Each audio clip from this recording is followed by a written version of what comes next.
आवाज आ रही है? बताओ बेटा।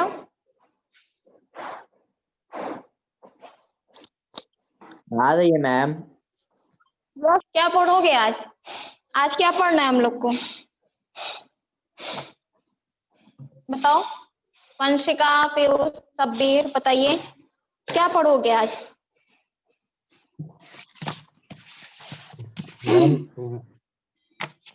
मैम हिंदी लिटरेचर या भारत की खोज पढ़ा दीजिए मैम।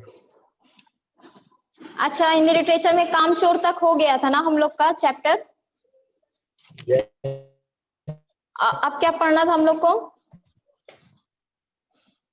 जब सिनेमा ने बोलना सीखा, ये चैप्टर निकाल लीजिए लिटरेचर की बुक। यस मैम, यही मैम।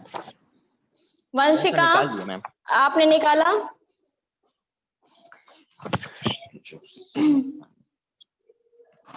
पीयूष कुमार, बुक निकाल लीजिए।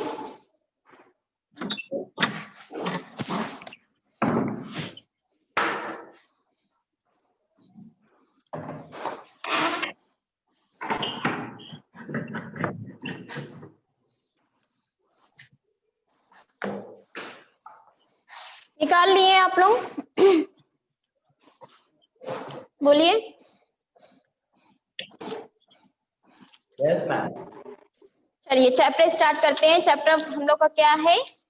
कामचोर के बाद चैप्टर नंबर 11, जब सिनेमा ने बोलना सीखा। ठीक है, चैप्टर 11।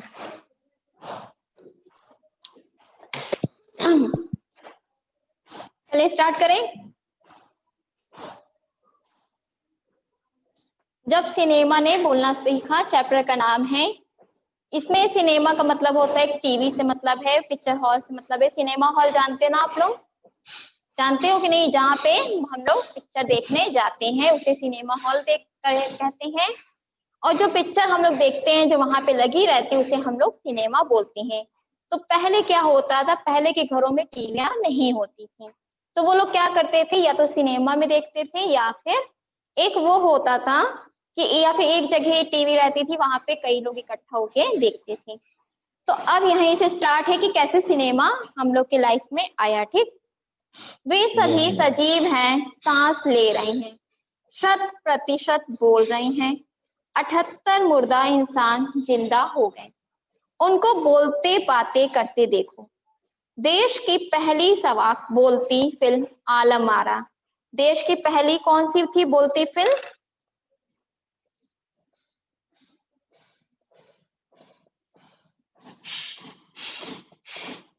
देश की पहली बोलती फिल्म थी हमारी कौन सी? आलम आरा। ठीक, ये हमारी कौन सी फिल्म का नाम था? तो देश की पहली बोलती फिल्म आलम आरा के पोस्टरों पर विज्ञापन की ये पंक्तियां लिखी हुई थी। 14 मार्च 1931 की वह ऐतिहासिक तारीख भारतीय सिनेमा में बड़े बदलाव का दिन था। इसी दिन पहली बार भारत के सिनेमा ने बोलना सीखा था। इसी बार क्या हुआ था? जो भारत का हमारा सिनेमा था उसने बोलना सीखा था। हालांकि वह दौर ऐसा था कि जब मूक सिनेमा लोकप्रिय, मूक में जो बोल नहीं पाते मूक सिनेमा लोकप्रियता के शिखर पर था। पहली बोलती फिल्म जिस साल प्रदर्शित हुई उसी साल कई मूक फिल्में भी विभिन्न भाषाओं में बनी, मगर बोलती फिल्मों का नया दौर शुरू हो गया था। मूक मतलब क्या होता है? जो बोलते नहीं, उन्हें हम मूक कहते हैं। ठीक है, पहली बोलती फिल्म आलम आरा बनाने वाले फिल्मकार थे अर्देशीर एम ईरानी। कौन थे इनके निर्माता? फिल्मकार कौन थे इसके? बताओ। शब्बीर आप तो बताइए, आपके पास बुक है। अर्देशीर एम ईरानी। ठीक, क्लियर है? बोलो। शब्बीर आवाज जा रही है ना तुम लोग को? यस मैम, आ रही है मैम। तो अर्देशीर एम ईरानी थे। अर्देशीर ने 1929 में हॉलीवुड की एक बोलती फिल्म शो बॉट देखी और उनके मन में बोलती फिल्म बनाने की इच्छा जगी। उन्होंने कौन सी हॉलीवुड फिल्म देखी थी? Show boat. इनकी हॉलीवुड फिल्म का क्या नाम था?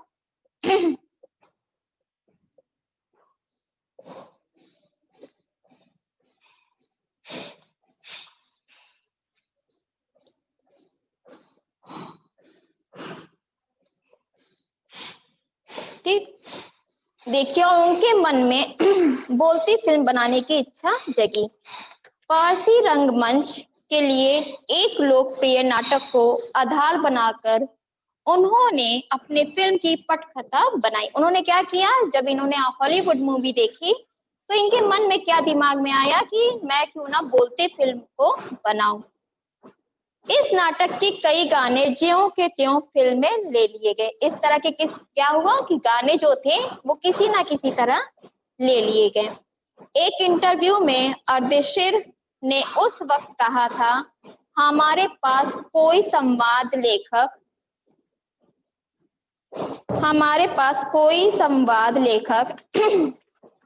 नहीं था, गीतकार नहीं था, संगीतकार नहीं था। उस टाइम क्या था, ना कोई गीतकार था, ना कोई संगीतकार था, ठीक है, और कोई ना निर्देशक था। ठीक, इन सब की शुरुआत होनी थी।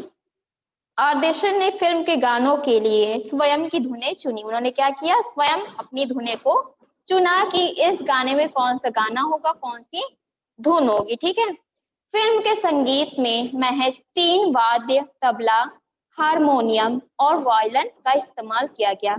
कौन से 3 वाद्य का इस्तेमाल किया गया था? तबला, हारमोनियम और वायलिन का इस्तेमाल किया गया। आलम आरा में संगीतकार या गीतकार में स्वतंत्र रूप से किसी का नाम नहीं डाला गया।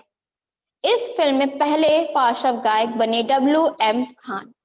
पहला गाना था दे दे खुदा के नाम पर प्यारे, अगर देने की ताकत है। उनका पहला गाना क्या था? दे दे खुदा के नाम पर प्यारे, अगर देने की ताकत है। आलम आरा का संगीत उस समय डिस्क फॉर्म में रिकॉर्ड नहीं किया जा सका। फिल्म की शूटिंग शुरू हुई, साउंड के कारण ही उसकी शूटिंग रात में करनी पड़ती थी।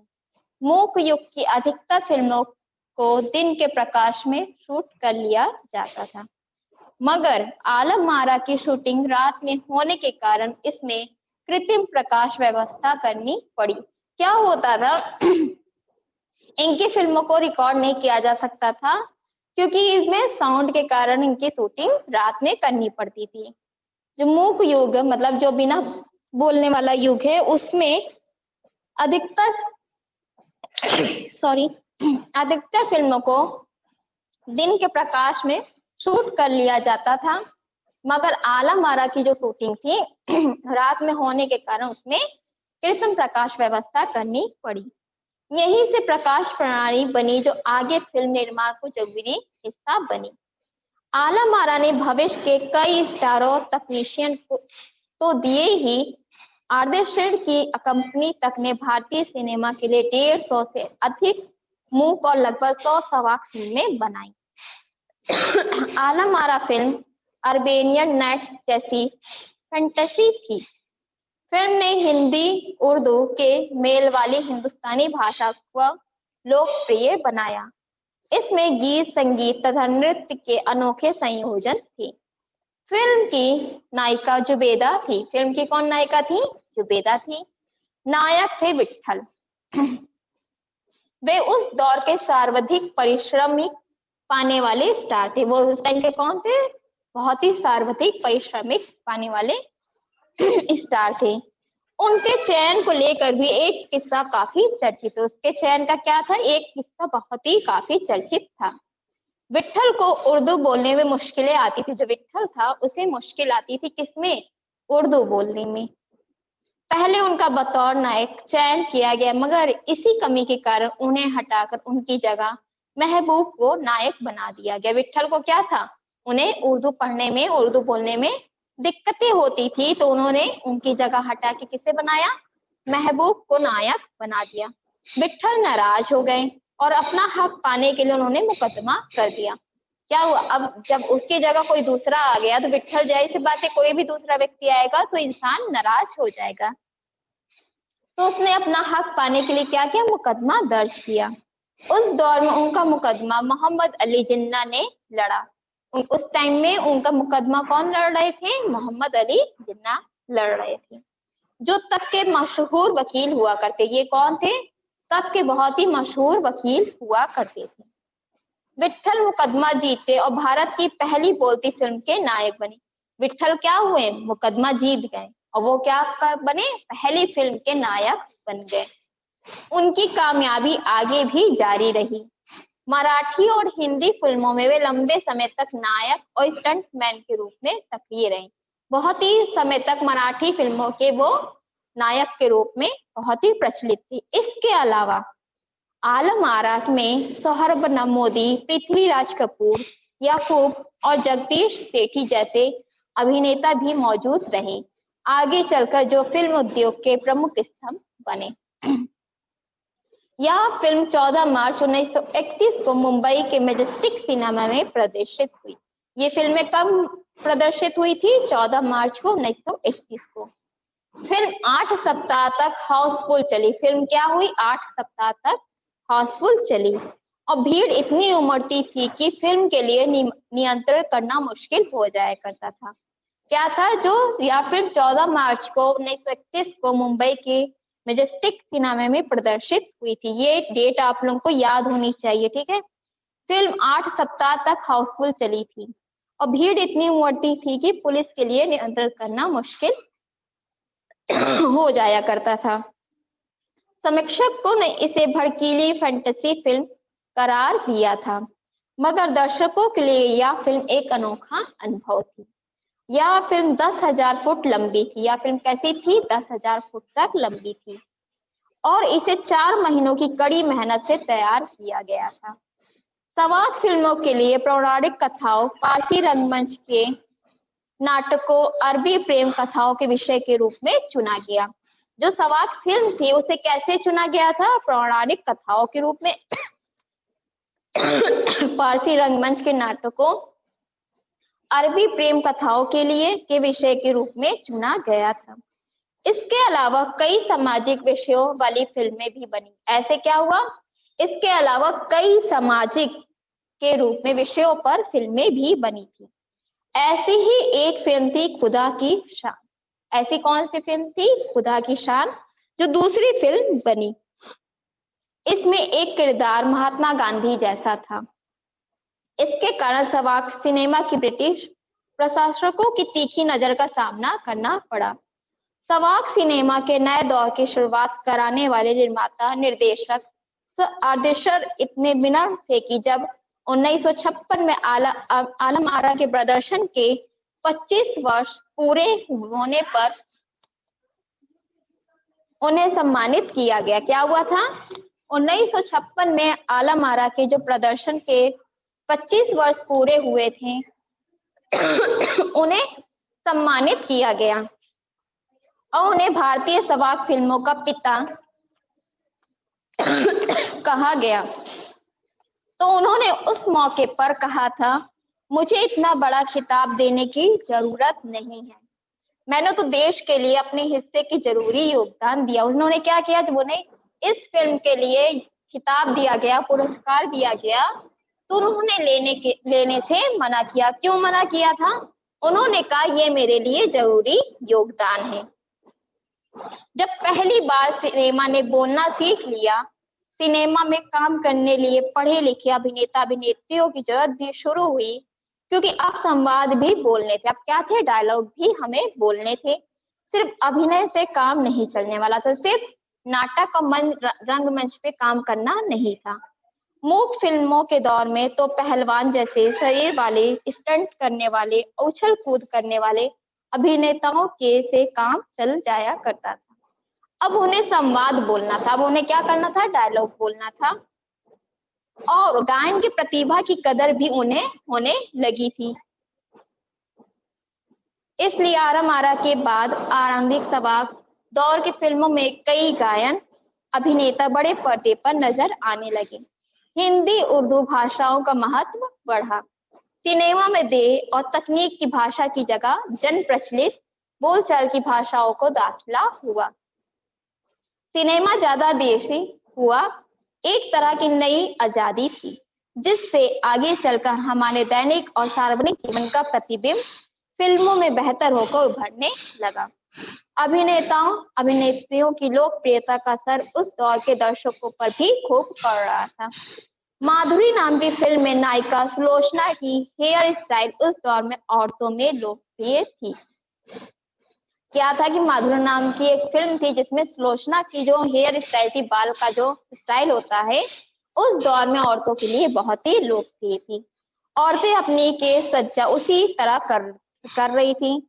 अर्देशीर ईरानी की फिल्मों में भारतीय के अलावा ईरानी कलाकारों ने भी अभिनय किया था। स्वयं आलम आरा भारत के अलावा श्रीलंका, बर्मा और पश्चिमी एशिया में पसंद की गई। भारतीय सिनेमा के जनक फाल्के को सिनेमा के जनक अर्देशीर ईरानी को उपलब्धि को अपनाना ही था, क्योंकि वहां से सिनेमा का एक नया युग शुरू हुआ था। समझ में आया आप लोगों को? यो शब्बीर, वंशिका, बताइए। Yes ma'am. कहाँ नहीं समझ में आया बताइए। मैम आए मैम, सब समझ में आ गया? Yes ma'am. इनकी कौन सी फिल्म थी? अर्देशीर की कौन सी पहली फिल्म थी? आलम आरा। Alam Ara, very good.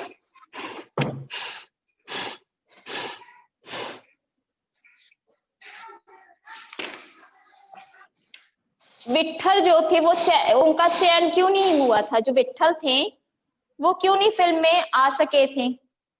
उनको क्यों बाहर कर दिया गया था? बताइए। Yes ma'am. बोलो पीयूष, वंशिका, आप बताइए, विट्ठल को क्यों बाहर कर दिया गया था?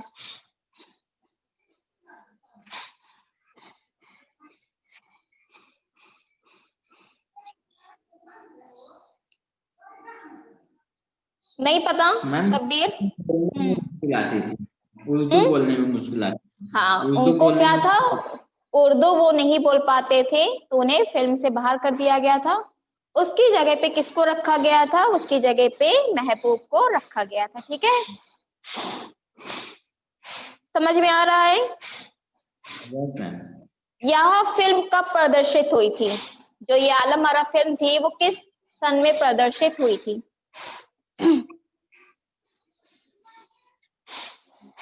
बताइए। 14 मार्च को। 14 मार्च 1931 को। इन्होंने, जो ये अर्देशीर है, इन्होंने हॉलीवुड की फिल्म कब बनाई थी? कब देखी थी? किस सन में देखी थी अर्देशीर ईरानी ने? मैम इन्होंने देखी थी 1929 में। पीयूष, वंशिका, आप लोग आंसर नहीं दे रहे हो, क्यों? समझ में आई नहीं क्या?